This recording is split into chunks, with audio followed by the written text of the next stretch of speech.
Bilang bahagi ng pagpapalawig ng kaalaman sa pagsagip ng buhay, ang ating UNTV News and Rescue Team ay sumailalim sa matinding training ng Water Safety, Rescue and Survival. At para ipaliwanag sa atin ang ginawang pagsasanay, makakasama natin sina Lieutenant Commander Paulo Abehuela, Deputy Commander ng Coast Guard at Special Operations o CGSOG, PO2 Arnel Alejandro at si PO2 Rodel Romeo. Good morning po, sir. Good morning. Good morning. Ayan. Ano po ba yung mga pinagdaanan nung UNTV News and Rescue Team ng mga klase ng training? Kasi nakakita kami, no, merong, syempre alam natin ng Coast Guard, sa water talaga yan, no, pagsagip ng mga nalulunod, ganyan. Ano pa po ba yung mga iba aside from that? Tinuruan din po sila ng mga rope techniques, Okay. Basic life support, at saka yun nga, yung swimming proficiency, tinuruan po sa kanila. May kasamang first aid din po ba yung mga ganyan? Usually, dapat may first aid din silang kasama pag ganyan, di ba? Fire. Opo, yung first day po nila ay sumailalim sila sa basic life support training. Yun. So, ilang days po yung training usually pag ganyan? 5 days po. 5 days. 5 days? Wow, matagal-tagal. May test ba yan sa huli? Meron po kaming 1 mile Practical. qualification swim para sa mga lahat ng participants. Wow. At lahat naman nakapasa. Sa inyo po. Ako gusto ko itanong, sir, kung ano po yung pinaka-challenging o pinaka-mahirap na skills na itinuro ninyo sa kanila. Yung masasabi ko po is yung 1 mile swim po nila. Yung qualification swim. Yun po yung pinaka Open water to. Open water po. Wow! Scary. Oo. Pwede bang tulong yan ng makahingi ng tulong ng tawag yung paddleboard or goggles? Pwede naman magdala ng ganon. Hindi po. Kailangan niyo pong maipasa yun. Without the goggles, without the paddleboard. Oo. Kasi syempre, pag aksidente, hindi mo naman alam hindi ka ready, diba? Wow, medyo mahirap-hirap nga yun. Saltwater na. Actually, it's more of the endurance, di ba? Kasi maubusan ka ng hininga pag nandun ka, tapos yung pagod, muscle strain, etc. No? Ano po ba yung kailangan muna, syempre, aside from training them on what to do, no? Physically, ano po yung kailangan pagkahanda, tsaka mentally na kinakailangan sa mga rescuers at tsaka sa mga volunteers po natin? Kailangan po natin maging physically fit po tayo. Everyday halos nag-i-exercise po tayo. Sa tulong ng ating mga instructors po, sila po yung nagsusupervise sa mga trainees natin. Para pagdating po sa araw na kailangan na natin ng 1 mile swim, yung qualification swim natin, makakaya po nila. Na-prepare na po natin yung katawan nila para sa strenuous activity na yun. Sir, per day po, ilang oras po ang training nyo? At saka ilang participants po yung nakasali po dito sa ating seminar or training to rescue? Hayaan ko po si... Sige po, sir. Yung oras po ng training simula umaga po, ma'am, dire-diretso na po yun. Bali, 18 po sila lahat na tinuruan namin. 18. At halos lahat naman nakatapos po sila. Congratulations. Congratulations. Yes, at ngayon umaga, 16 sa ating mga kasama mula sa UNTV News and Rescue Team ang bibigyan ng certificate para naman sa pagkakapasa sa matinding pagsasanay sa sinagawa ng Philippine Coast Guard Special Operations Group. Yay! So, awarding ceremony. Bibigay na lang, tawagan na lang natin, no? Dapat may Isa-isa. tugtog. Jeffrey Santos. Kanilang operations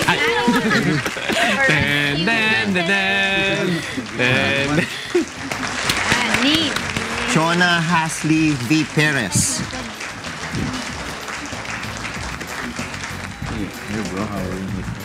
Irish M. Martinez.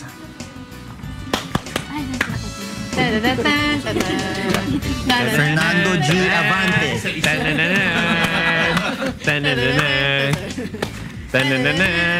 Aurelio P. Mentoge Megotoje. No, Mengote Jr. Mengote Jr. April Brigola. Sino yung top-notcher nyo? Yun. David Isa Pala Echalar. Ay, naman grade yun. Donato D. Garcia.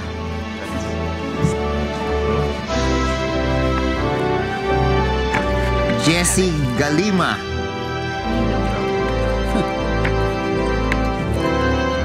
Alfredo Abdon.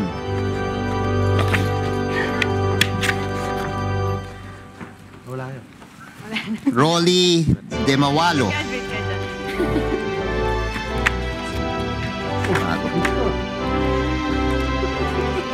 Jupiter Antivo. Benedict Galasan. Rose. Ryan Anthony Villanueva. Rolando Ferrol. Amancio Tan Jr. And Richard Disoy. And Reginald. Wala. At gusto rin po kami magpasalamat sa Philippine Coast Guard Special Operations Group sa kanilang tulong sa ating UNTV News and Rescue Team at bibigyan rin namin kayo ng konting certificate rin. Maraming salamat. Read. Yes. Breakthrough and Milestones Productions International Incorporated is honored to present the Certificate of Appreciation to the Philippine Coast Guard Special Operations Group in the Water Safety, Rescue, and Survival Training held on August 11, 2014 at UNTV Congressional Avenue Satellite Center, August 12 to 14, 2014 at La Mesa Eco Park, and August 15, 2014 at Morong Star Beach Resort in Bataan. Given this 27th day of August 2014 in UNTV 37 Early Morning Magazine Show. Good morning, Kuya. Yun! Congratulations! Baka meron kayong konting mensahe. Mula po sa pamunuan ng Philippine Coast Guard sa aming komandante kay Vice Admiral Ay Sorena. Nagpapasalamat po kami sa pag-imbita nyo sa Philippine Coast Guard para makatulong at ma-share din namin yung skills na natutunan namin para sa pagsalba ng ating mga sa komunidad. Maraming salamat po. Yes, Jeffrey, please. Yes, message. In behalf naman ng UNTV team, sir, we would like to thank the PCG for yung all-out support po ninyo sa pagte-train sa amin, and we hope that this would not be the last. We are looking forward. Kung level 1 is 1 mile swim, ilan ang level 2? And then again, we are looking forward again sa next training po namin. Sir, thank you very much po. Thank you! Yay! Thank you, Lieutenant Commander Paulo Abehuelo. Siya po ang Deputy Commander ng Philippine Coast Guard Special Operations Group, si PO2 Arnel Alejandro at si PO2 Rodel Romeo. Congrats again, UNTV Rescue Team!